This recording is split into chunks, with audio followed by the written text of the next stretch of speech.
Reactions की बात कर रहे हैं। एल्काइल लाइट,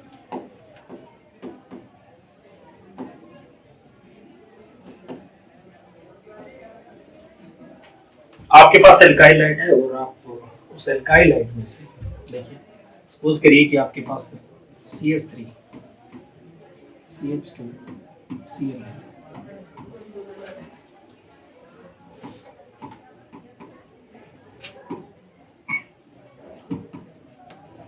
ये आपके पास एल्काइल है। हमने जो भी रिएक्शन पढ़ी थी उसमें हमने कहा था कि कोई न्यूक्लियोफाइल आएगा या Cl को हटा देगा, खुद आके लग जाएगा, मतलब माइनस चीज आएगी वो खुद इसको हटा के खुद लग जाएगी। वो माइनस क्या क्या हो सकता है उसकी बात करते हैं। अगर मान लीजिए मेरे पास एक्वस KH, तो वो माइनस है OH नेगेटिव, बाहर से चीज क्या ऐड कर दी, एक्वस KH ऐड कर दी, और एक्वस KH ऐड करते ही वो चीज मेरे पास हुई OH नेगेटिव। ये Cl को अगर हटा के खुद लगे तो वो बना दे CH3 CH2OH, और ये चीज क्या है, एल्कोहल है। एक तो क्लियर है। अगर आप एक्वस KH के साथ रिएक्शन करवाओगे तो क्या बन जाएगा, एल्कोहल बन जाएगा। ओके, उसके बाद देखिए, अगर आप एक्वस KH के साथ रिएक्शन करवाने की बजाय आपने KNH2 के साथ करवा दी, KNH2, इस बार नेगेटिव कौन है, NH2 नेगेटिव है, कौन है, NH2। अब ये क्या करे, Cl को हटाए और खुद आके लग जाए। अब क्वेश्चन उठता है और ये क्या बना दे, अमाइंस बना दे। ये देखिए, तो क्या सर KNH2 की बजाय, मतलब KNH2 NaNH2 ये ना हो आपके पास, सीधा अमोनिया ऐड कर दिया जाए तो क्या रिएक्शन होगी। देखिए, अमोनिया में भी NH2 नेगेटिव है, कौन रिप्लेस हो, यही हो, और प्रोडक्ट क्या बन जाए आपके पास, वही अमाइंस बन जाए। लेकिन दिक्कत क्या आती है इसमें, आपको ये क्वेश्चन बनना, जहां जहां से क्वेश्चन बनेगा देख लीजिए। पहला यहां से कि जब आप अमोनिया से रिएक्शन करवाओगे अमाइंस बनेगा, इसमें क्या प्रॉब्लम है, इसके बाद हम डिस्कस करते हैं। अगर मान लीजिए कि हमने क्या चीज ऐड कर दी, KCl, तो इस बार नेगेटिव कौन है, Cl नेगेटिव, तो ये से रिप्लेस करके क्या बना देगा, देखिए साइनाइड लगा देगा। बहुत काम की रिएक्शन है, क्यों काम की है पहले देखो। इसमें कार्बन कितने थे, 2, और इसमें कार्बन कितने, 3। कार्बन इंक्रीज करना हो अगर आपको तो ये मेथड है। ऑर्गेनिक कंपाउंड में कार्बन इंक्रीज करने का आपके पास मेथड है। तो जब भी आप कन्वर्जन करोगे, जहां कार्बन आपको बढ़ाने होंगे, तब आपको इस रिएक्शन की जरूरत पड़ेगी। तो एक यहां इसके लिए थोड़ी सी डिटेल पढ़नी है। उसके बाद देखिए, बाय द वे मान लीजिए KCl नहीं है आपके पास, आपने AgCl डाल दिया, बदला तो सिर्फ K की जगह Ag ही है, लेकिन दिक्कत क्या आती है, प्रोडक्ट बदल जाता है। प्रोडक्ट में वो अगर साइनाइड है तो ये आइसोसाइनाइड है। देखो, ये चीज आपके पास प्रोडक्ट के तौर पे क्या चीज बन रही थी, साइनाइड बन रहा था, जबकि यहां क्या बन रहा है, आइसोसाइनाइड। ये चीज सेकंड क्वेश्चन आपका यहां से राइज हो जाता है, ये ऐसा क्यों होता है, रीजनिंग की बात कर रहा हूं। सेकंड यहां से राइज होता है कि जब आप रिएक्शन करवाते हो KCl के साथ तो साइनाइड मेजर प्रोडक्ट बनता है, जबकि AgCl के साथ करवाते हो तो आइसोसाइनाइड मेजर प्रोडक्ट बनता है। ऐसा क्यों, ऐसा ही हमने देखा जब हम KNO2 के साथ रिएक्शन करवाएं और AgNO2 के साथ रिएक्शन करवाएं, AgNO2 के साथ, देखिए अगर आपने KNO2 के साथ रिएक्शन करवाई तो प्रोडक्ट बनेगा आपका ONO लगेगा, इसको नाइट्राइट कहते हैं। क्या चीज बनेगी, नाइट्राइट बनेगा, एल्काइल नाइट्राइट बनेगा। और अगर आपने AgNO2 के साथ करवा लिया तो प्रोडक्ट जो होगा वो नाइट्रो होगा, तो प्रोडक्ट में क्या बनेगा, नाइट्रो बनेगा। ऐसा क्यों? फिर ये क्वेश्चन अराइज होता है कि इस केस में ये प्रोडक्ट और इसमें ए प्रोडक्ट, फर्क तो सिर्फ मेटल का ही था, इसमें के था और इसमें क्या था, एजी था। अब देखिए अगर और रिएक्शन की बात करें एल्काइलाइड की, तो एल्काइलाइड की अगर रिएक्शन करवा देते हैं, पहले सिर्फ सीएल को रिप्लेस करने वाली की बात कर रहा हूं, अगर हमने रिएक्शन करवा दी आर ओ एन ए के साथ, मतलब सोडियम एल्कोक्साइड के साथ, तो क्या होता है देखिए, ये ओ आर लग जाता है और ओ आर लगना मतलब ईथर बनना। ये बकायदा एक नेम रिएक्शन है, इसे भी आपको डिटेल से पढ़ना पड़ेगा। अगर आप Ag2O के साथ रिएक्शन करवा देते हैं तो भी ईथर बनता है। ये नेम रिएक्शन आएगी विलियमसन सिंथेसिस के नाम से, आपको ये भी पढ़नी पड़ेगी, ठीक है। अच्छा, बीच में ये जो बात आई थी अमोनिया वाली, ये भी एक नेम रिएक्शन है, होफमैन अमोनोलिसिस, आपको इसकी भी जरूरत पड़ेगी। अब देखिए बाय द वे आपने NaSH के साथ रिएक्शन करना, OH होता तो सोडियम हाइड्रोक्साइड हो गया, अब ये SH है, इसमें क्या होता है, क्या चीज लग जाती है, CH3 CH2 SH लग जाता है। OH लगता तो एल्कोहल कह देते, या O की जगह सल्फर आ गया, सल्फर के लिए थायोवर्ड यूज होता है, ये थायोल बना देगा, समझिए बात। सेम वही RSNA कर दो, थायो ईथर हो जाएगा, O की जगह सल्फर आ जाएगा, वो चीज क्या बन जाएगी, थायो ईथर। इसके बाद देखिए आपने किसी एल्काइन के सोडियम साल्ट से रिएक्शन करवा दिया, टर्मिनल एल्काइन एसिडिक नेचर की होती है, एसिडिक है तो जाहिर सी बात है उसके H को हटाया जा सकता है, हमने H को हटा के क्या लगा दिया, सोडियम मेटल। अब ये सोडियम मेटल इस Cl के साथ बाहर चला जाए अगर, तो हमारे पास देखिए ये कार्बन इससे आके अटैच हो जाए, ये देखिए हमारे पास एक और बन जाए एल्काइन, जिसमें नंबर ऑफ कार्बन एटम क्या ज्यादा, मतलब हायर एल्काइन बन जाए, मेरी बात समझिए। इसके अलावा कुछ ऐसी रिएक्शन है जो हमारे काम की नहीं है, हाइड्रोजोइक एसिड, वो हमारे काम की नहीं है, ठीक है। तो अभी और देखिए, बाय द वे मान लीजिए कि हमने रिएक्शन करवा दी एल्कोहलिक एच के साथ, इसके साथ एल्कोहलिक एच के साथ। अब देखिए फर्क इतना सा, यहां क्या है एक्वस है और यहां क्या है एल्कोहलिक, मीडियम भी तो बदला है तो KH का KH ही दोनों में, एक में एक्वस है मीडियम मतलब पानी है और एक में एल्कोहल है, इतना ही फर्क है। लेकिन इसमें क्या प्रोडक्ट बन जाएगा आपके पास, एल्कीन बन जाएगा, इसमें क्या प्रोडक्ट बनेगा, एल्कीन। मतलब ये तो रिएक्शन का टाइप ही बदल गया। तो यहां से आपसे क्वेश्चन पूछा जाएगा कि एक्वस KH में एल्कोहल जबकि एल्कोहलिक KH में एल्कीन क्यों बन रहा है। तो ये पूरा एक कांसेप्ट है, एलिमिनेशन रिएक्शन है, सब्स्टिट्यूशन नहीं, आप देख सकते हो। इसके अलावा बात करें मेटल्स के साथ रिएक्शन,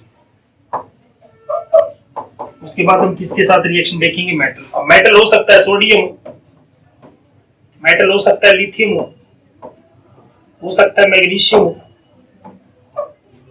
मेटल कोई भी हो सकता है। जब मेटल के साथ रिएक्शन हम करेंगे तब हमारे पास एल्केन या कुछ और प्रोडक्ट बनेंगे,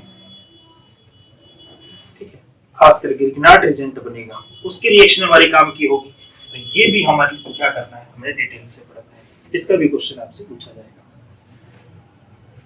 तो यहाँ ये जनरल रिएक्शन है, इन रिएक्शन को हमने फॉलो करना है, ठीक है। देखिए सबसे पहले हम बात करते हैं एक्वस KH की रिएक्शन विद एक्वस KH। मैंने आपको पहले ही कहा था कि एक एलिमिनेशन रिएक्शन है जिसमें एल्कोहलिक KH के साथ रिएक्शन करवाई हुई थी, पहले उसको उठा रहा हूं। देखिए तो इसी के साथ हमने पैरेलल में क्या ले लिया, एल्कोहलिक KH, इसी फॉर्मेट में क्वेश्चन आएगा, ध्यान से देखिए। एक्वस केएच में आपके पास क्या चीज है? एक्वस केएच में एक तो आपके पास पानी है और एक आपके पास केएच है। पानी है और दूसरा क्या है? केएच है। और एल्कोहलिक केएच में एक आपके पास एल्कोहल है और एक आपके पास केएच है। ये फर्क है। तो ओवरऑल देखा जाए तो मीडियम का रोल है। मीडियम बदला आपने और कुछ भी नहीं किया। मीडियम बदलने से क्या हुआ देखिए,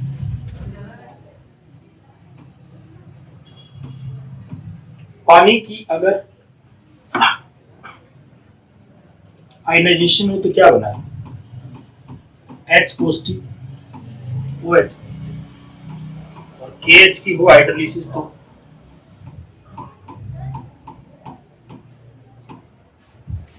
K पॉजिटिव OH नेगेटिव। ठीक है, इसमें आप ध्यान से देखिए, जो आपके पास एनाइन बना है वो एक ही है दोनों से, वो कौन है? OH नेगेटिव, एक ही चीज बनी। लेकिन अगर आप एल्कोहल की बात करें, कोई एल्कोहल होता, मान लीजिए ROH, अगर ये आयनाइज होता तो ये H positive OR negative, alcohol का एल्कोक्साइड पार्ट बनाता। ठीक है, इसको बोलते क्या है? इसको बोलते हैं हाइड्रोक्साइड आयन। इसको क्या बोला जा रहा है? Alkoxide ion. एल्कोहल से बना हुआ है, एल्कोक्साइड है। क्लियर? इसके अलावा वहां पर क्या है? KH है, और KH अपने आयन में टूटता तो K positive and OH negative में टूटता। तो एक चीज आपके पास क्या है? Hydroxide ion. इसका मतलब एल्कोहलिक KH से दो अलग अलग तरह के आयन बन रहे थे, एक हाइड्रोक्साइड एक एल्कोक्साइड, ये चीज थी। और ये था आपके पास एल्काइल हैलाइड।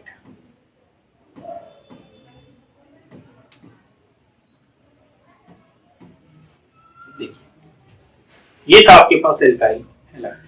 एल्काइल हैलाइड में मैंने कहा था हेलोजन जिस कार्बन के साथ लगा उसको अल्फा कहना है और उससे आगे वाले को बीटा। तो ये हुआ बीटा। ये देखिए, क्लियर? तो ये एल्काइल हैलाइड हो गया। एल्काइल हैलाइड का ये बीटा पार्ट और ये अल्फा कार्बन। अब ध्यान से देखिए, आपके पास इधर दो आयन, जब आपने एक्वस KH के साथ रिएक्शन करवाई तो आपके पास एक ही नेगेटिव पार्ट था, वो कौन था? OH negative. OH नेगेटिव आया और उसने जहां प्लस था उसके ऊपर अटैक कर दिया, और वो कहा था, देखिए इस बॉन्ड के इलेक्ट्रॉन इधर डिस्प्लेस थे, ये देखिए, और इधर डिस्प्लेस होने से इस कार्बन पे पॉजिटिव चार्ज था और ये आया और इसने क्या किया? यहां पर अटैक कर दिया, और अटैक करने से ये Cl बार निकल गया। जैसे Cl बार गया तो चीज क्या बन गई? Alcohol, CH3 CH2 OH। कैसे रिएक्शन है? Substitution reaction. तो ये किसको फॉलो कर रहा है? Substitution reaction. सो कोई प्रॉब्लम नहीं, ये देखिए, ठीक है। लेकिन जब इस केस में ऐसा नहीं हुआ तो जो आपके पास एल्काइल हैलाइड था, ये देखिए, इस एल्काइल हैलाइड में इन दोनों में पहले कंपटीशन था कि पहले कौन जाए। तो वहां पर OR नेगेटिव जो है, OR नेगेटिव वो एक स्ट्रॉन्ग बेस भी है। ये क्या है? स्ट्रॉन्ग बेस है। तो बेस का काम क्या होता है? एब्स्ट्रैक्ट प्रोटॉन, तो प्रोटॉन खींचेगा। ठीक है, तो पहले कौन आया? OR negative. OR नेगेटिव खुद क्या था? एक स्ट्रॉन्ग बेस था, ये एक स्ट्रॉन्ग बेस था, और इसने पहले क्या कर दिया? एब्स्ट्रैक्ट मतलब खींच लिया क्या चीज? प्रोटॉन। प्रोटॉन मतलब H+, और कौन सा H+ खींचा उसने? Beta position. देखिए इसने क्या किया? इस H को खींच लिया, और जैसे ही H को खींच लिया तो चीज क्या बन गई? देखिए CH2 CH2 Cl, और इस कार्बन पे क्या चार्ज आ गया? नेगेटिव, क्योंकि वो H पॉजिटिव के फॉर्म में आ गया। क्लियर? बाद में ये इलेक्ट्रॉन यहां शिफ्ट हुए और ये Cl यहां से बाहर निकल गया। ये देखिए CH2 double bond CH2 and Cl negative. Clear है? और एल्केन हमारे पास बेसिक प्रोडक्ट बन गई। तो ये तो बात हुई मैकेनिज्म की, कैसे हुआ होगा, कोई बात ना। तो ये तो हमने क्या देखा, सिर्फ मैकेनिज्म देखा कि रिएक्शन कैसे हुई होगी। और रिएक्शन किस टाइप की हुई, वो सब्स्टिट्यूशन थी। तो ये क्या थी, एलिमिनेशन रिएक्शन। कौन से टाइप का एलिमिनेशन, बीटा एलिमिनेशन। इसको कौन सा एलिमिनेशन बोला जाता है, बीटा एलिमिनेशन बोला जाता है। अब चीज को समझिए कि सर वहां OH नेगेटिव था, वहां OR नेगेटिव था। तो क्वेश्चन ये उठता है कि जो OR नेगेटिव और OH नेगेटिव है, जब दोनों ही नेगेटिव, तो ऐसा क्यों नहीं हुआ कि OR नेगेटिव जाता, अटैक करता, सील को हटा देता, खुद लग जाता। ऐसा भी तो पॉसिबल था। ये रिएक्शन हो जाती, देखिए CH3 CH2Cl, ये देखिए यहां हम कह रहे हैं स्लाइटली पॉजिटिव था, OR नेगेटिव जाता और वो क्या कर देता, यहां अटैक करता, सील बाहर निकल जाता और हमारे पास प्रोडक्ट के तौर पे क्या चीज बन जाती, ईथर बन जाता। ये लीजिए प्रोडक्ट क्या बन जाता, ईथर बन जाता। लेकिन ये रिएक्शन नहीं हुई, ऐसा क्यों? इसके पीछे कंसेप्ट है कि OR नेगेटिव अगर तो ये काम करता, तो OR नेगेटिव फिलहाल यहां क्या काम कर रहा है, वो काम कर रहा है एज ए न्यूक्लियोफाइल। लेकिन पीछे उसने कैसे काम किया था, एज ए बेस। और यहां कैसे काम कर रहा है, एज ए न्यूक्लियोफाइल। इसका मतलब दो चीजें हैं, एक है कि कोई न्यूक्लियोफाइल की तरह काम करे, उसे न्यूक्लियोफिलिसिटी कहते हैं। और बेस की तरह काम कर रहा है, वो उसकी बेसिसिटी है। ये देखिए दो बातें हैं। एक्चुअल में यहां क्या हो रहा है कि जो OR नेगेटिव है, वो OR नेगेटिव एक स्ट्रॉन्ग बेस है। बेस तो वो क्या है, एक स्ट्रॉन्ग है। लेकिन न्यूक्लियोफाइल वो कैसा है, वीक है। बट वो न्यूक्लियोफाइल कैसा है, वीक है। ये देखिए OR नेगेटिव जो एल्कोक्साइड आयन की आप बात कर रहे हो, वो एक वीक न्यूक्लियोफाइल था, जबकि वो बेस क्या है, स्ट्रॉन्ग है। जबकि OH नेगेटिव की आप बात कर रहे हो, वो OH नेगेटिव एक स्ट्रॉन्ग क्या है, न्यूक्लियोफाइल है, लेकिन बेस वीक है। वो न्यूक्लियोफाइल तो स्ट्रॉन्ग है, लेकिन बेस कैसा है, वो वीक है। ये देखिए इसका मतलब क्लियर है, OH नेगेटिव की न्यूक्लियोफिलिसिटी क्या है, बेसिसिटी से हाई है, जबकि OR नेगेटिव की बेसिसिटी जो है वो हाई है। इसलिए वो एज ए बेस की तरह पहले काम करेगा और OH नेगेटिव न्यूक्लियोफाइल की तरह पहले काम करेगा। ये बात समझा गई बात? अब क्वेश्चन उठता है, सर ये OR नेगेटिव स्ट्रॉन्ग बेस क्यों है तो ये भी नेगेटिव है, वो भी नेगेटिव, तो ऐसा क्यों है, उसकी बात करते हैं। OR नेगेटिव एक स्ट्रॉन्ग बेस क्यों है, ये देखिए बेस वो होता है जिसमें इलेक्ट्रॉन डेंसिटी हाई हो, जो प्रोटॉन को अट्रैक्ट कर सके, इसकी बात कर रहे थे। तो यहां जो आपके पास R ग्रुप है, वो इलेक्ट्रॉन रिलीजिंग ग्रुप है। और इलेक्ट्रॉन रिलीजिंग ग्रुप कैसा इफेक्ट शो करता है, प्लस का आई इफेक्ट। तो बॉन्ड के इलेक्ट्रॉन किधर चलेंगे, ऑक्सीजन की तरफ। ऑक्सीजन पे पहले ही माइनस था। और नेगेटिव आना मतलब इलेक्ट्रॉन डेंसिटी का हाई होना। यहां से क्या हुआ, उसकी इलेक्ट्रॉन डेंसिटी जो थी वो बढ़ गई थी। इलेक्ट्रॉन डेंसिटी बढ़ने से इसका मतलब उसके प्रोटॉन अट्रैक्ट करने की टेंडेंसी बढ़ गई थी। और जो प्रोटॉन अट्रैक्ट करेगा वो क्या होगा,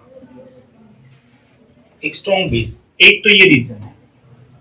एक और देखिए, आपने पढ़ा होगा खुद अल्कोहल जो है वो क्या है, एक वीक एसिड है। जो वीक एसिड है वो क्या करेगा, H पॉजिटिव छोड़ के OR नेगेटिव बनाएगा। ये तो हम पढ़ते हैं। और जो चीज बनती है एसिड का, अगर कोई बेस वाला पार्ट, ये बेस है, इसको बोलते हैं कॉन्जुगेट बेस। कैसा बेस है ये, कॉन्जुगेट। वीक एसिड का कॉन्जुगेट बेस हमेशा स्ट्रॉन्ग होता है। तो OR नेगेटिव किससे बना हुआ था, वो बना हुआ था अल्कोहल से। और एल्कोहल खुद क्या था, एक वीक एसिड था, और उस वीक एसिड का जो कॉन्जुगेट बेस आएगा वो क्या होगा, स्ट्रॉन्ग होगा। तो OR नेगेटिव खुद देखा जाए तो एक स्ट्रॉन्ग बेस की तरह काम कर रहा था, और जो स्ट्रॉन्ग बेस है वो पहले प्रोटॉन को एब्स्ट्रैक्ट करेगा, ना कि एज ए न्यूक्लियोफाइल की तरह अटैक करे। इसीलिए इसने एलिमिनेशन रिएक्शन शो की, ना कि सब्स्टिट्यूशन। पहले तो इन दोनों को अलग कर लीजिए। नेक्स्ट देखिए, दोनों रिएक्शन समझ आ गई पहले। अब देखिए तीसरी रिएक्शन पे चलते हैं। हमने अमोनिया के साथ रिएक्शन की बात की थी, इसमें बीच में अमोनिया के साथ रिएक्शन आई थी, पहले उसकी बात करते हैं।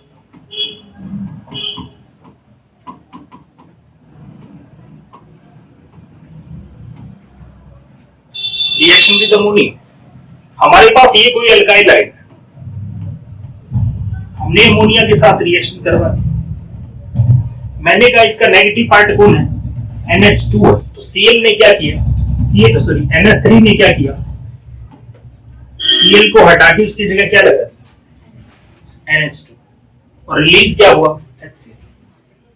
यहां से HCl रिलीज हुआ, ये देखिए ये रिएक्शन हुई। और जो प्रोडक्ट हमारे पास बना वो क्या था, प्राइमरी अमाइन। तो क्या चीज बनती है, प्राइमरी अमाइन। लेकिन दिक्कत ये है, ये रिएक्टिव होता है और ये फर्दर एल्काइल हाइड के साथ रिएक्ट कर जाता है, फिर से HCl रिलीज होता है, और क्या चीज बन गई, देखो एक आर और लग गया, ये देखिए N के साथ एक H बचा। ये किस टाइप का अमीन में कन्वर्ट हो गया, इसमें सेकेंडरी अमीन।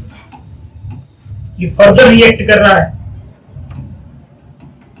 फिर एक HCl रिलीज हुआ, और इसने क्या बना दिया, देखिए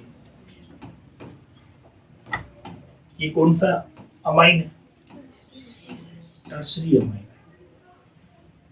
और इसके बाद देखिए फिर एक एल्काइल हाइड ने रिएक्ट किया, और जो नाइट्रोजन का लोन पेयर था उसको यूज किया, ये लीजिए, और एक साल्ट बना दिया, और इस साल्ट को बोलते हैं क्वार्टरनरी अमोनियम साल्ट।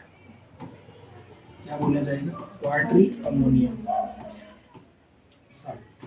आप देखिए बन तो चीज जाएगी, लेकिन हुआ क्या, हमारे पास मिक्सचर बन गया। इसका मतलब प्राइमरी, सेकेंडरी, टर्शरी और क्वार्टरी अमोनियम साल्ट का हमें क्या मिल गया, मिक्सचर। अगर ये मिक्सचर हमें मिल गया तो हमें चाहिए था प्राइमरी मीन बनाना, मेन काम हमारा था ये। इसका मतलब मिक्सचर है तो इसको सेपरेट करना क्या है, इसकी सेपरेशन डिफिकल्ट है। अब बता सकते हो क्यों है, क्योंकि जितने भी हैं इनके बॉइलिंग पॉइंट में ज्यादा डिफरेंस नहीं है, मतलब ऑलमोस्ट क्या है सेम। बॉइलिंग पॉइंट अगर डिफरेंस ना हुआ तो आप सेपरेट नहीं कर पाओगे, तो इसलिए इसका सेपरेशन डिफिकल्ट है, इसलिए इस मेथड को फेवर नहीं करते। तो ये क्वेश्चन ऐसे पूछा जाता है। अच्छा, इस रिएक्शन को बोलते हैं, इस रिएक्शन को बोलते हैं हॉफमैन अमोनोलाइसिस रिएक्शन। इस रिएक्शन को क्या बोला जाता है, ये लीजिए, ये रिएक्शन पूछी जाती है हॉफमैन अमोनोलाइसिस क्या होता है। और इस रिएक्शन को फेवर नहीं किया जाता, तो क्वेश्चन ऐसे पूछा जाता है कि Hofmann ammonolysis, Hofmann ammonolysis is not favoured, इसको फेवर नहीं किया जाता, is not favoured to prepare primary amine from alkyl halide. अगर आप एल्काइल हाइड से प्राइमरी अमीन बनाना चाहते हो तो इस मेथड को यूज नहीं किया जाता। क्यों नहीं किया जाता, ये आपके सामने आंसर। इसलिए नहीं किया जाता क्योंकि इसमें मिक्सचर प्रोडक्ट बनता है और उनका बॉइलिंग पॉइंट ऑलमोस्ट सेम होने की वजह से उनको सेपरेट कर पाना हमारे लिए डिफिकल्ट टास्क होता है, इसलिए हम इसको यूज नहीं कर सकते। फिर क्या किया जाता है, फिर हम रिएक्शन करवा देते हैं सोडामाइड के साथ। तो देखिए देखिए रिएक्शन विद NaNH2 या फिर KNH2 के साथ, इनके साथ रिएक्शन करवा दीजिए, ये हो जाएगी, कोई दिक्कत नहीं है। देखिए ये लीजिए, लिक्विड अमोनिया में ये रिएक्शन करवाई जाती है।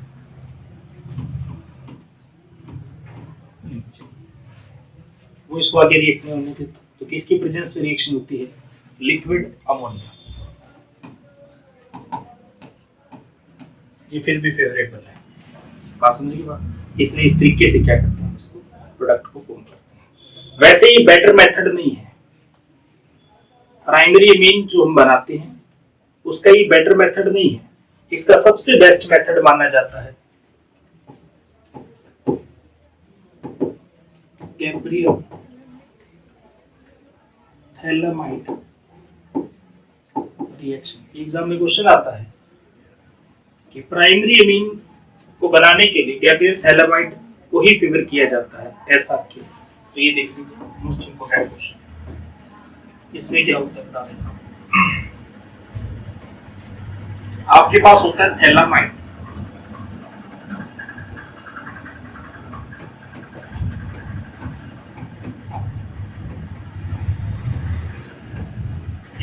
ये मॉलिक्यूलर, इसको क्या बोला जाता है?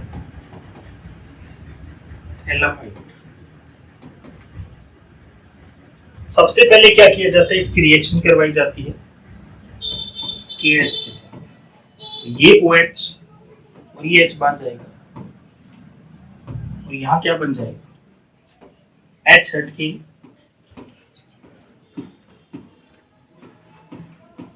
ये देखिए की आ जाएगा, H हट के क्या आ जाएगा? के आ जाएगा।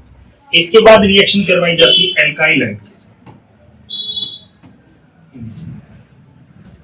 ये के और Cl बाहर निकल जाएगा, और हमारे पास प्रोडक्ट क्या बनेगा? जो N था उसके साथ एल्काइल पार्ट लग जाएगा, क्लियर। उसके बाद करवाई जाएगी इसकी हाइड्रोलिसिस।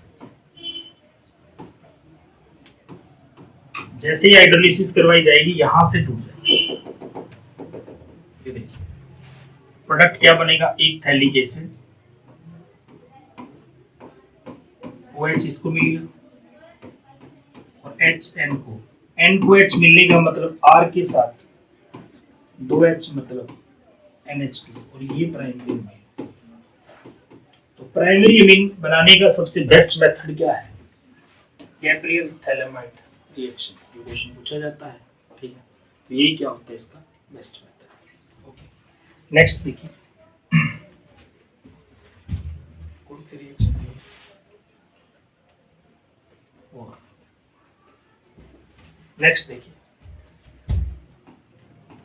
हमने रिएक्शन करवाई, रिएक्शन विद KCl,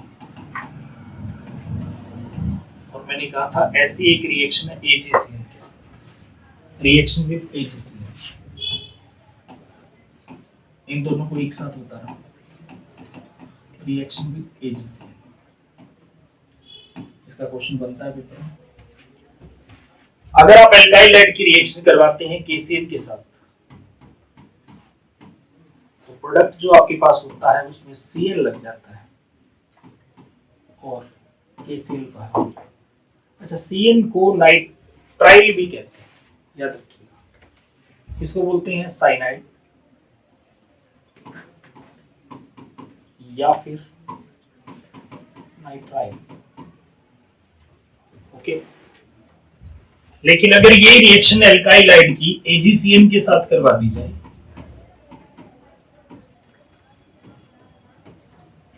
तो बनता है आइसोसाइनाइड या आइसोनाइट्राइल। आइसोनाइट्राइल क्वेश्चन पूछा जाएगा, ऐसा क्या? अलग अलग प्रोडक्ट क्यों है, जबकि हमने तो सिर्फ मेटल बताया है, एक में के है एक में Ag है, तो दोनों में डिफरेंस देखिए। इस साइड आपके पास KCl था, KCl की क्या खास बात है? KCl एक आयनिक कंपाउंड है, और जो आयनिक कंपाउंड है वो अपने आयन में टूटेगा। तो इसने क्या बना दिया, K positive and Cn negative.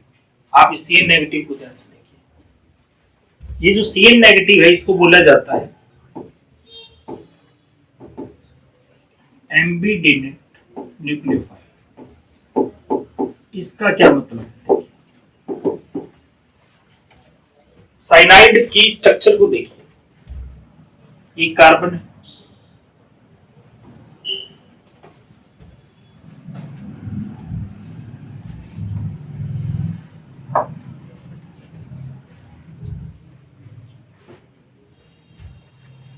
एक कार्बन है, देखिए ट्रिपल बॉन्ड से एन से जुड़ा हुआ है। ध्यान से देखिए, जो नेगेटिव चार्ज है ना वो इस कार्बन का है। नेगेटिव चार्ज कार्बन का, तो कार्बन के इलेक्ट्रॉन कितने हैं, एक है, टू है। मैंने स्पेशल बोला था, एक तो खुद का है, एक बाहर से लियो, तो टोटल इसके पास 2 इलेक्ट्रॉन है। तो इस नेगेटिव का मतलब यह 2 इलेक्ट्रॉन है, समझिए बात क्लियर है। नाइट्रोजन के पास वैलेंस शेल में कितने इलेक्ट्रॉन थे, 5, 3 बॉन्ड बना चुके हैं, कितने बचे, 2। अब ध्यान से देखते हो, नाइट्रोजन के पास भी 2 इलेक्ट्रॉन है बॉन्ड बनाने के लिए, कार्बन के पास भी 2 इलेक्ट्रॉन है बॉन्ड बनाने के लिए। इसका मतलब ये भी अटैकिंग साइट है, कार्बन भी, कार्बन खुद क्या है, एक अटैकिंग साइट है नंबर 1, और ये भी अटैकिंग साइट है नंबर 2। अब दोनों अटैक कर सकते हैं, चाहे कार्बन करे चाहे नाइट्रोजन, लेकिन कौन सा करे, किसके साथ जुड़ना है ये मैटर करेगा। जैसे देखो, आपने जोड़ना बनाना क्या, एल्काइल है के साथ रिएक्शन करवाना था, तो एल्काइल पार्टी के साथ करवाना था, ये देखिए। और एल्काइल में आपको ये बॉन्ड किससे बनाना है, कार्बन से बनाना है। ध्यान से देखिए, आपने बॉन्ड किससे बनाना है, इसका कार्बन से। अब आपके पास 2 पॉसिबिलिटी है, एक कार्बन के साथ नाइट्रोजन जुड़े या एक कार्बन के साथ कार्बन जुड़े, 2 पॉसिबिलिटी बन गई इसका। दोनों अटैकिंग साइट है, तो एक तो कार्बन किससे जाके जुड़े, नाइट्रोजन से, और एक कार्बन किससे जुड़े, कार्बन से। देखिए 2 बॉन्ड बन सकते हैं, एक Cn बॉन्ड बन सकता है यहाँ पर, और एक Cc बॉन्ड बन सकता है। Cc बॉन्ड जो है इसकी बॉन्ड एनर्जी आई है, Cc बॉन्ड की बॉन्ड एनर्जी हाई है, ये बॉन्ड ज्यादा स्टेबल है, इसकी स्टेबिलिटी आई, तो फेवर किसको करेगा, C अटैक करेगी, ये फेवर करेगा। इसका मतलब इसमें अटैक कौन कर रहा है, कार्बन कर रहा है, कार्बन कर रहा है, इसलिए क्या बना रहा है, साइनाइड। इसलिए इसका प्रोडक्ट देखो R C के साथ जुड़ा हुआ था, इसलिए प्रोडक्ट क्या बना था, साइनाइड बना। लेकिन उसमें ऐसा नहीं था, क्यों नहीं था वो देख लीजिए। जो आपके पास AgCN था, खुद AgCN एक कोवेलेंट कंपाउंड है, और जो कोवेलेंट है इसका मतलब वो आयन में तो नहीं टूटा हुआ, तो Ag जुड़ा ही हुआ है किससे, C से, और C किससे जुड़ा हुआ है, N से। मतलब C तो फिलहाल फ्री ही नहीं है, सिर्फ अटैकिंग साइट ही एक ही अवेलेबल है, वो कौन है, N है, उसके पास है। तो जो अटैकिंग साइट है वो यही है, तो अटैक कौन करेगा, नाइट्रोजन ही अटैक करेगा। तो जो भी आपके पास एल्काइल हाइड का मॉलिक्यूल होगा उसमें अटैक कौन करेगा, सिर्फ नाइट्रोजन। नाइट्रोजन अटैक करेगा तो जाहिर सी बात है आइसोसाइनाइड बनेगा, इसमें C के साथ N बॉन्ड बनाएगा, N बनाएगा तो आइसोसाइनाइड बनेगा। क्लियर है दोनों में। मैं फिर रिपीट करता हूं, KCN के साथ ये क्वेश्चन ऐसे आता है, when alkyl halide is treated with KCN, alkyl cyanide is the major product, while with the AgCN, isocyanide is the major product. Why, question समझ आ गया। नेक्स्ट देखिए, ऐसी एक रिएक्शन और है, रिएक्शन विद KNO2, और एक हमारे पास है reaction with AgN, reaction with AgN2। इन दोनों में अंतर देखिए, KNO2 को आप कैसे तोड़ दीजिए, K पॉजिटिव NO2 नेगेटिव। ये देखिए KNO2 आयनिक है और जो आयनिक है वो अपने आयन में टूटेगा। तो यहाँ पर मैं फिर कह रहा हूँ KNO2 क्या था, आयनिक था, और आयनिक था इसलिए उसे अपने आयन में हमने तोड़ दिया। आप NO2 को फोकस करो, NO2 की एक्चुअल स्ट्रक्चर क्या है। जो नाइट्रोजन है ऑक्सीजन से जुड़ा हुआ है और ऑक्सीजन पर चार्ज, ये स्ट्रक्चर है। समझिए, नाइट्रोजन एक अटैकिंग साइट आपके पास ये नहीं और एक अटैकिंग साइट ये नाइट्रोजन है जिसके पास लोन पेयर है। तो अटैक कौन कर सकता है, O भी कर सकता है, N भी कर सकता है। ज्यादा चांस होता है जिसपे चार्ज हो। चार्ज किस पे है, O पे है, इसलिए सबसे पहले प्लस को कौन अट्रैक्ट करेगा, चार्ज करेगा। और अगर चार्ज करेगा तो ये अटैक होगा, और ये अटैक करे तो प्रोडक्ट क्या बने, प्रोडक्ट बने हमारे पास O जुड़े, देखो जाके तो ON, और जब ONO लगे तो इसका मतलब क्या है, नाइट्राइट है। तो प्रोडक्ट के तौर पे आपको क्या मिलेगा, एल्काइल नाइट्राइट बनेगा। क्लियर। लेकिन अगर ये रिएक्शन आप AgNO2 के साथ करवा रहे हो, क्योंकि AgNO2 कोवलेंट है इसलिए वो आयन में नहीं टूटेगा। Ag किससे बाइंड है, O से, वो किससे है, N से।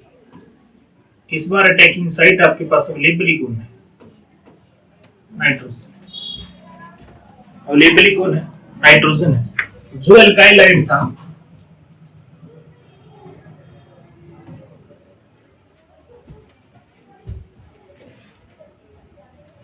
जो एल्काइल आयन, देखिए इस पे अटैक कौन करे, नाइट्रोजन करे और Cl को बाहर निकालते हैं। तो प्रोडक्ट क्या बना, N जुड़े, NO2। तो ये है हमारे पास नाइट्रो एल्केन। ये क्या चीज है, नाइट्रो। तो ये भी क्वेश्चन आपसे पूछा जाता है कि जब KNO2 से रिएक्ट करवाओगे तो नाइट्राइट बनेगा, जबकि AgNO2 के साथ नाइट्रो एल्केन बनेगा, ऐसा क्यों। तो रीजन आपके सामने सेम वैसे ही जैसे पीछे वाला था। नेक्स्ट आप देखिए, नेक्स्ट रिएक्शन है formation of ether. Formation of ether, इस रिएक्शन की बात करते हैं। ईथर आप कैसे बनाओगे, हमारे पास एल्काइल है, आपने रिएक्शन करवा दी सोडियम एल्कोक्साइड के साथ। ये क्या चीज है, देखिए सोडियम साल्ट एल्कोहल का, sodium Salto alcohol, sodium alkoxide के साथ आपने रिएक्शन करवा दी। रिएक्शन करवाने से क्या होगा, ये Na और ये Cl बार जरूरी सेम हो, R डैश O R, ये चीज आपके पास क्या है, ईथर। ये चीज क्या बनेगी, ईथर। क्लियर। अब आप R सेम भी हो सकता है, डिफरेंट भी। मान लीजिए ये था आपके पास, आपने रिएक्शन किसकी करवा दी, मिथेनॉल की सोडियम साल्ट से करवा दी। तो क्या होगा, NaCl को बाहर निकाल दीजिए। NaCl अगर बाहर गया तो प्रोडक्ट क्या बनेगा, CH3CH2 OCH3, मिथोक्सी इथेन। इसका नाम क्या है, मिथोक्सी। छोटे कार्बन चेन को पहले लिखा जाता है, बड़ी कार्बन चेन में 2 कार्बन है, सिंगल बॉन्ड है, मिथोक्सी इथेन, ये इसका नाम। समझ गए मेरी बात। तो देखिए, अब आपने देखा ये 2 कार्बन का था, ये 1, तो जरूरी नहीं है 2 हो 1 हो, जो मर्जी हो सकती है। तो इससे आप सिमेट्रिकल, अगर दोनों तरफ R आपने सेम ले रखा है तो सिमेट्रिकल, अगर अलग अलग ले रखा है तो asymmetrical, symmetrical as well as asymmetrical, ether, आप दोनों बना सकते हो, can be form, ether can be form, आप दोनों तरह की ईथर इससे बना सकते हैं। ओके, इसमें कोई प्रॉब्लम नहीं है, चाहे सेम भी ले सकते हो आप, डिफरेंट भी ले सकते हो। यही रिएक्शन क्या हो सकता है अगर आप सिल्वर ऑक्साइड के साथ रिएक्शन करवा दीजिए। ये देखिए ClAg, लेकिन इस बार दिक्कत ये है सिर्फ सिमेट्रिकल एल्केन बनेगा, क्योंकि दोनों आर एक ही मॉलिक्यूल से उठाए हैं, इससे हमेशा क्या बनेगा, सिमेट्रिकल ईथर, सिमेट्रिकल ईथर ही बनेगा, याद रखिए। ये जो रिएक्शन है इसको बोला जाता है, बाय नेम पूछी जाएगी, विलियमसन्स सिंथेसिस ऑफ ईथर। तो बाय नेम आती है, विलियमसन सिंथेसिस क्या होती है, तो ईथर बनाने का एक मेथड है जिसके अंदर आप इस तरीके से ईथर बना सकते हैं। ठीक है, नेक्स्ट रिएक्शन देखिए। बीच में हमने डिस्कस किया था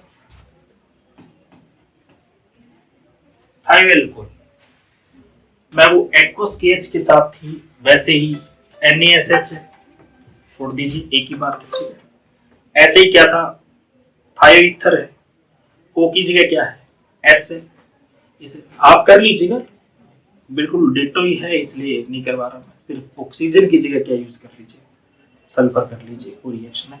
यहाँ हमारे पास एक रिएक्शन है मेटल्स के साथ, उनको अलग पढ़ लीजिए, तो रिएक्शन विद मेटल्स, मैं इसको एक ही रिएक्शन बना देता हूं, रिएक्शंस विद मेटल। और मेटल कौन सा हो सकता है वो देख लीजिए। सबसे पहले हमने सोडियम मेटल के साथ रिएक्शन करवाई है, तो रिएक्शन विद पहला कौन सा लिया हमने, सोडियम मेटल, सोडियम मेटल। ये देखिए हमारे पास एल्काइल हाइड है कोई, अगर हम सोडियम मेटल के साथ रिएक्शन करवा दें तो वो जो एल्काइल हाइड है वो एल्केन में बदल जाता है। ये देखिए इसमें बदल गया एल्केन। देखिए आप हुआ क्या, एल्काइल हाइड का हैलोजन सोडियम मेटल के साथ रिएक्ट हुआ और NaCl बाहर, और यहां से जो चीज आपके पास बनी वो क्या है, एल्केन। आप याद रखिएगा ये रिएक्शन ड्राई ईथर की प्रेजेंस में करवाई जाती है।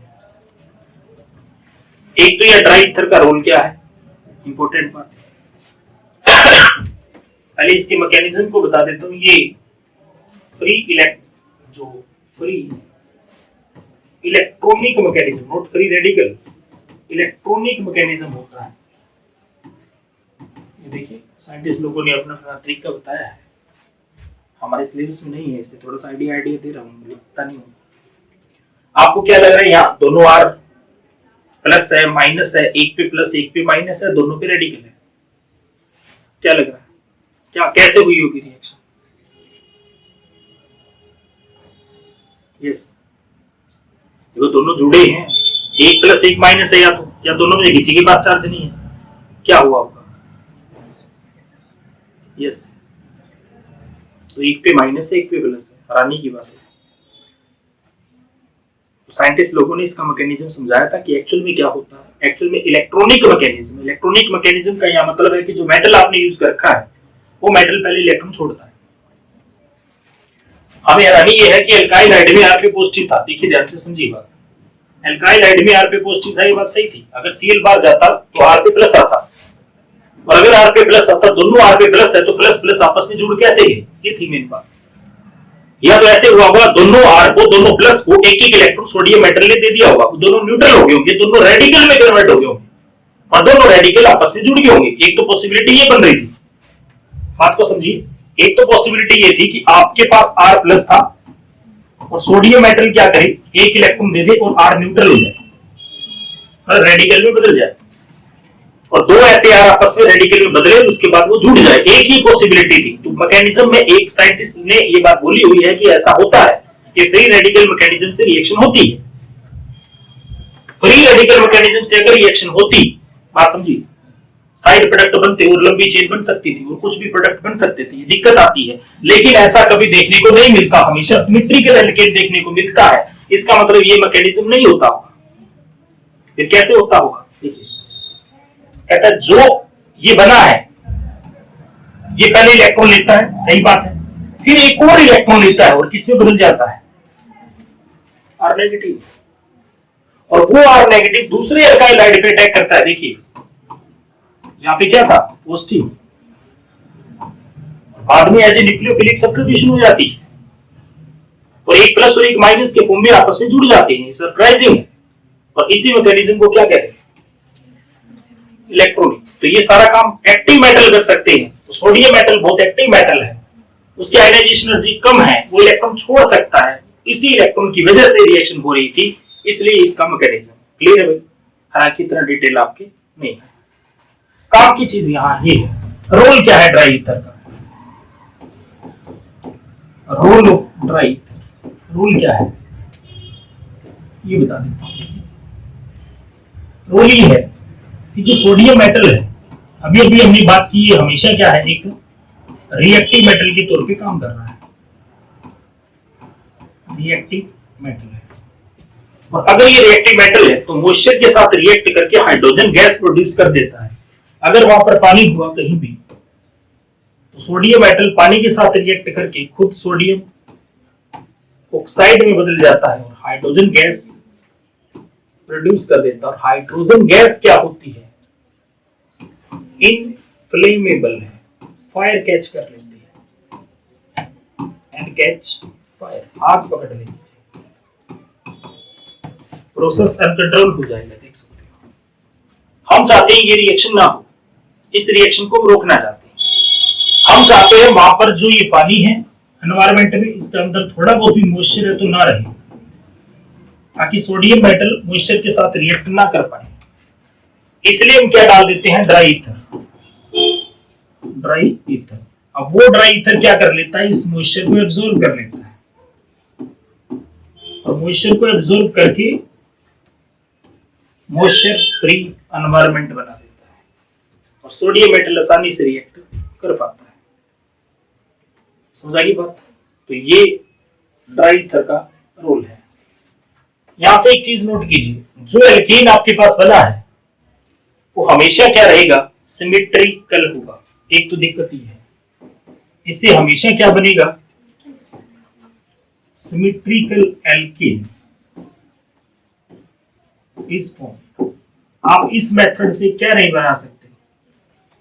एसिमेट्रिकल एल्कीन नहीं बना सकते, कोई चांस ही नहीं है। आपने एक भी कार्बन लिया होता तो डबल होके 2 हो जाते, 2 होते तो 4, 3 होते तो 6। इसका मतलब जब भी कभी भी एल्कीन बनता with even number of carbon atom, उसमें कार्बन एटम का नंबर हमेशा क्या होता? इवन होता। तो ओड नंबर के कार्बन एटम का एल्कीन आप इससे नहीं बना सकते थे। देखिए दिक्कत है। कोई मीथेन बनाना चाहे, सवाल ही पैदा नहीं होता, एक कैसे बनेगा? इस मेथड से मीथेन नहीं बन सकता, ये इसकी दिक्कत थी। इसलिए साइंटिस्ट लोगों ने एल्काइल हाइड को अलग मेटल से ट्रीट किया और वो था लिथियम मेटल। और उसकी रिएक्शन को कोरियाउस रिएक्शन कहा जाता है। वो +2 में नहीं है, +1 में है।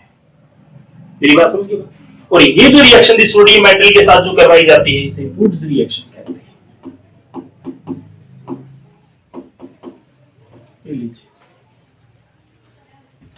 एक्चुअल में वुड्स रिएक्शन क्या होती है?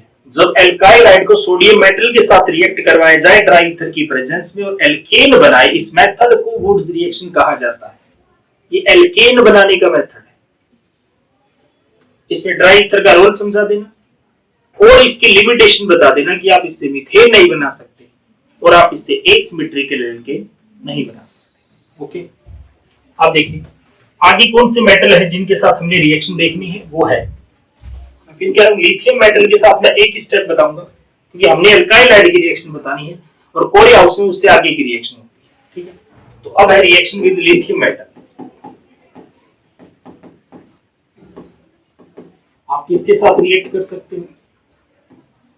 लिथियम मेटल के साथ। तो ये देखिए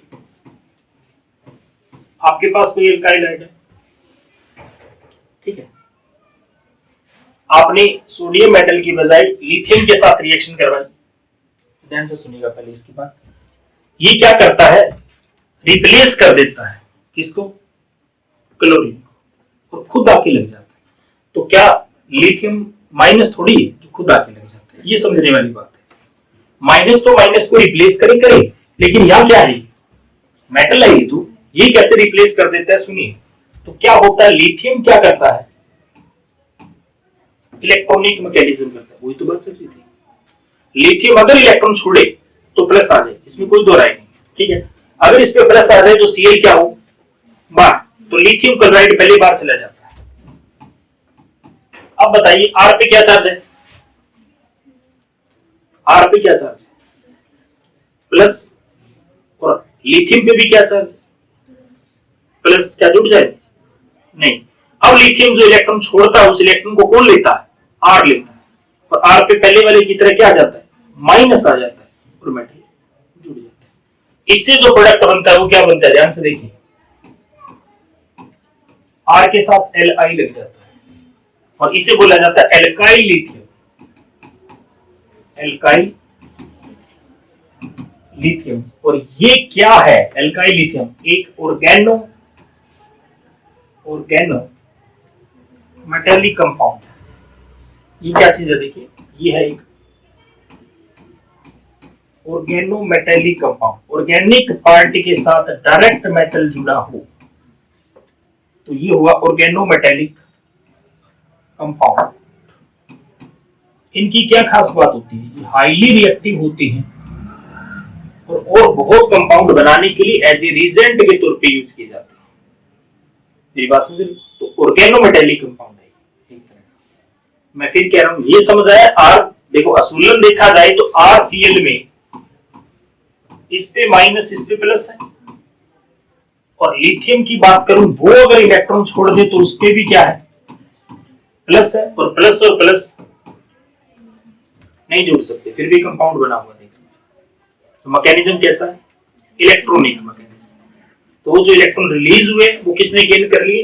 R ने। और उस पे क्या चार्ज आ गया? नेगेटिव। तो उसने इलेक्ट्रॉन लिए और इलेक्ट्रॉन लेने से उस पे क्या आ गया? नेगेटिव। वो किससे जुड़ जाएगा? इलेक्ट्रॉनिक मैकेनिज्म से जुड़ जाएगा। तो बहुत इंपॉर्टेंट कंपाउंड है। इसकी रिएक्शन करते हैं हम। इसको कॉपर आयोडाइड से रिएक्ट करवाते हैं, फिर वहां कॉपर लग जाता है। वो भी एक क्या है? R के साथ कॉपर लगा हुआ है, इसका मतलब जाहिर सी बात है वो भी क्या है? ऑर्गेनो मेटेलिक कंपाउंड है। उसके बाद फिर दूसरे अल्काइल हाइड से रिएक्ट करवाया जाता है तो दो अल्काइल पार्ट अलग अलग हो जाते हैं, वो दोनों आपस में जुड़ जाते हैं, एसिमेट्रिकल केन बन जाता है। उस रिएक्शन को कोरेहाउस कहते हैं।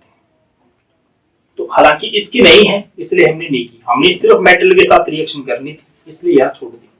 ये बेस था किसका? कोरेहाउस रिएक्शन का, जिसमें एसिमेट्रिकल एल्केन आप बना सकते थे। क्लियर है? नेक्स्ट देखिए, रिएक्शन विद मैग्नीशियम मेटल। आप किससे रिएक्शन करवा दीजिए? मैग्नीशियम मेटल के साथ करवा दीजिए। देखिए आपके पास एक एल्काइल हाइड है RBr। क्लियर? आप इसकी मैग्नीशियम के साथ रिएक्शन करवा दीजिए इन the presence of dry ether और आपके पास एक प्रोडक्ट बनेगा RMgBr। ओके। अच्छा R पे क्या चार्ज है? R पे क्या चार्ज है? अरे मूर्खो, R पे क्या चार्ज है? सोच के देखो, माइनस है। इतनी देर से यही समझा रहा हूं। उस जो प्रोडक्ट बनेगा उसमें R पे क्या चार्ज है? माइनस है। ये समझिए बात। कहां से आया? जो मैग्नीशियम मेटल ने इलेक्ट्रॉन छोड़े थे वो लिए हुए हैं उसने। जो पहले प्लस था, एक लिया तो न्यूट्रल हुआ, एक और लिया तो माइनस आया, तो उसके पास माइनस चार्ज है, तब वो मेटल से जुड़ा हुआ है क्योंकि मेटल पे प्लस है। तो R पे क्या है? माइनस। Br पे क्या है? माइनस। तो एक माइनस किस पे है? R पे। एक माइनस किस पे है?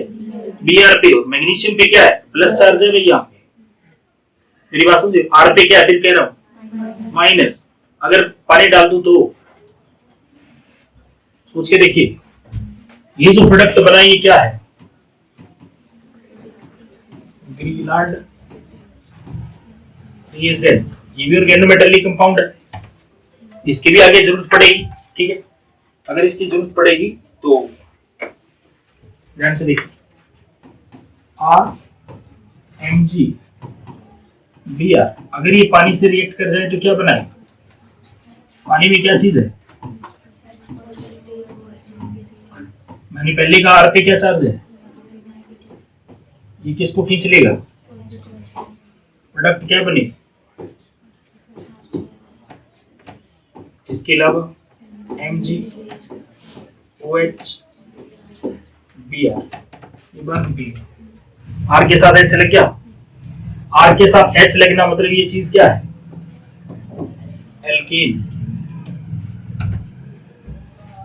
सबसे पहले मेथड में क्या दिक्कत आई थी, जो आपने सोडियम मेटल से रिएक्शन करवाई थी वहां एल्केन बनने में क्या दिक्कत आई थी कि सिर्फ सिमेट्रिकल बन रहा था, एसिमेट्रिकल नहीं बन रहा था, मीथेन नहीं बन रहा था। दूसरा जो कोरिया हाउस होता है उसमें एसिमेट्रिकल भी बन जाता है, लेकिन उसमें भी कम से कम 2 कार्बन चाहिए, इसका मतलब वहां भी क्या होता है, मीथेन नहीं बन सकता, इसमें जो मर्जी बनाओ थी।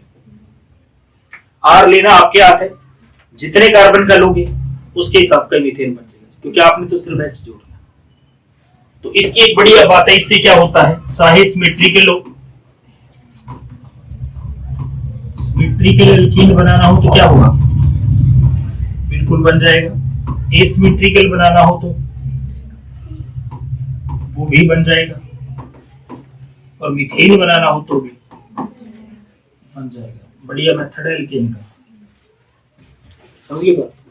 हमने यहाँ क्या करना था, कोई और केमिकल कुछ भी रिएक्शन करवानी होती तो उनके लिए यूज करना था, तो हमें केमिकल तैयार करना था, उस केमिकल का नाम क्या है, ग्रीगेनर एजेंट। और अगर वहां मॉइस्चर हुआ तो क्या करेगा, ग्रीगेनर एजेंट बनेगा क्या, नहीं बनेगा, किसमें बदल जाएगा, एल्केन में। हमें इस रिएक्शन को रोकना है, हम क्या चाहते हैं, वहां कोई ऐसा एजेंट डाल दिया जाए जो क्या कर ले, पानी को एब्जॉर्ब कर ले, मॉइस्चर को एब्जॉर्ब कर ले, इसलिए यहाँ क्या किया जाता है। तो ये भी क्वेश्चन पूछा जाता है कि Grignard agent is prepared in the presence of dry ether, why. तो यहाँ भी ड्राई ईथर का रोल क्या है, dry ether moisture free environment provide कर देता है ताकि ग्रीगेनर एजेंट पानी के साथ रिएक्ट करके एल्केन ना बना पाए। आपको एल्केन बनने से रोकना था, ये इसकी मेटल के साथ रिएक्शन थी, वो बच गई तो बता दो, देख लीजिए, नजर मार लीजिए, कोई है तो वो क्या किसी के पास, देख लो। सोड लास्ट में अजाइड के लिए sodium azide, hydrazoic acid, acid दे रखे हैं, उनकी कोई बात नहीं, NaN3 HN3 ऐसे मिलेगा आपको, HN3 हाइड्रोजोइक एसिड होता है, NaN3 सोडियम अजाइड होता है, उनकी छोड़ दीजिए, बाकी बता दीजिए कोई बचा हुआ। हाँ बिल्कुल है बेटा, एलिमिनेशन रिएक्शन के अंदर सेटिजन रूल लगता है, बिल्कुल। हमने सिर्फ आज एल्काइल एड की रिएक्शन की बात करी है, ये टॉपिक स्टार्ट करके मैंने करवाया था, बोलिएगा।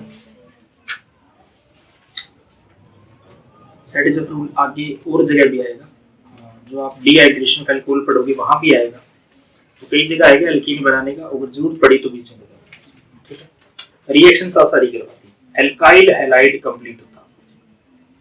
अब हालांकि विद रीजनिंग बता दिए साथ के साथ, मेरी बात ध्यान से सुनिए, मैंने साइनाइड की रिएक्शन नहीं करवाई, हालांकि मैं साइनाइड की रिएक्शन बीच में ही करवा दूंगा। अभी एक लेक्चर में सिर्फ साइनाइड उठाऊंगा, साइनाइड का क्या रोल है, क्या बनाने के लिए क्या क्या बना सकते हो, कार्बन कैसे बढ़ा सकते हो, घटा सकते हो, सारा बता दूंगा।